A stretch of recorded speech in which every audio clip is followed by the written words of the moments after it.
what can the new immigrants that are coming to our country today learn from the Italian Americans? And I said, everything. Because you can be authentically Italian and be authentically American. So they have a lot to learn from us because we are proud Americans. We love this country. We love the fact that we were able to achieve our dreams here. And we brought our families here, probably with shirts on our back, and we worked our asses off. And we're very, the one thing we're really shitty at is complaining. We're not good complainers. And that's a good thing, because we work hard, we love God, we love our country, we love our countries. The irony in this is in the fact that Italian Americans like Mike Piazza don't know their history. And that alone shows that Italians are not who you want to look to do it the right way. Also, Piazza is half Italian like me. His mother is Slavic. He's hardly a representative of the Italian immigrant community. But I digress. Let's dive in. This also explains a lot of the Little Italy stuff I talked about in a previous video, so pay attention. My great-grandparents came here in 1903 along with a flood of Italian immigrants. In fact, from the late 1800s to the 1920s, there was a steady flow of Italian immigrants. For these immigrants, it was not about assimilation at all. In fact, somewhere between 30 and 50% ended up returning to Italy at some point. And there was really no such thing as an illegal immigrant because the country was essentially wide open.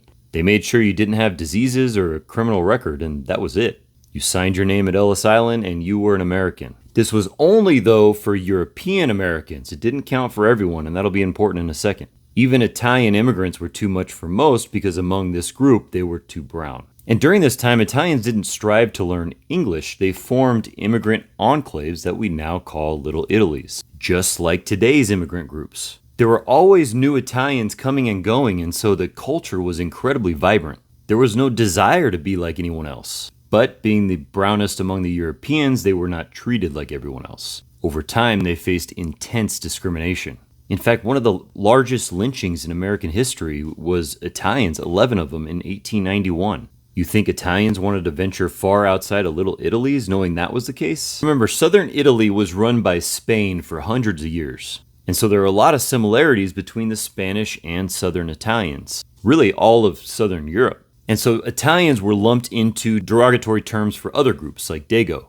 Italian workers were usually paid the lowest, even lower than the Irish. And the country developed a deep prejudice towards them. For the same things you hear today, they're taking jobs, they're dirty. They don't fit in, they can't speak English. It eventually resulted in a huge crackdown and the Immigration Act of 1924. This put strict quotas on essentially all but Northern European countries. So what happened? These vibrant Little Italies started to slow down. There just wasn't enough new people to keep the culture fresh. And then World War II happened, and you've probably heard what happened to Japanese Americans, but not Italian Americans. 600,000 non-naturalized Italians were declared enemy aliens overnight.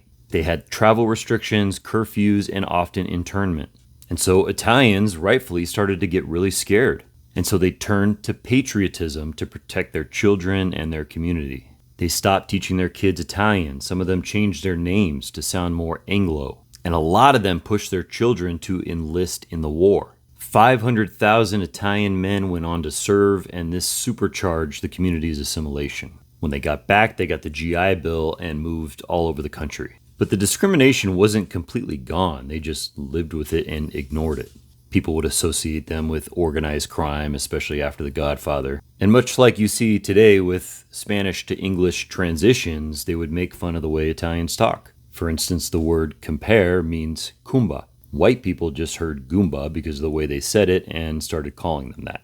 And today there are mostly only Americanized versions of Italian culture left, and it usually comes with unlimited soup and salad. So no, Mike Piazza, the story of Italians is not one of doing it the right way. Their culture was stripped away forcefully. And the fact that you don't know that is insulting to our ancestors. But sadly, there's a lot like you, and that anger from having your culture stripped away has resulted in Italian Americans being some of the most racist people in the country. They became the exact people that stripped it away from them that they hated. So if you're part of an immigrant community out there, please do not be like Italians.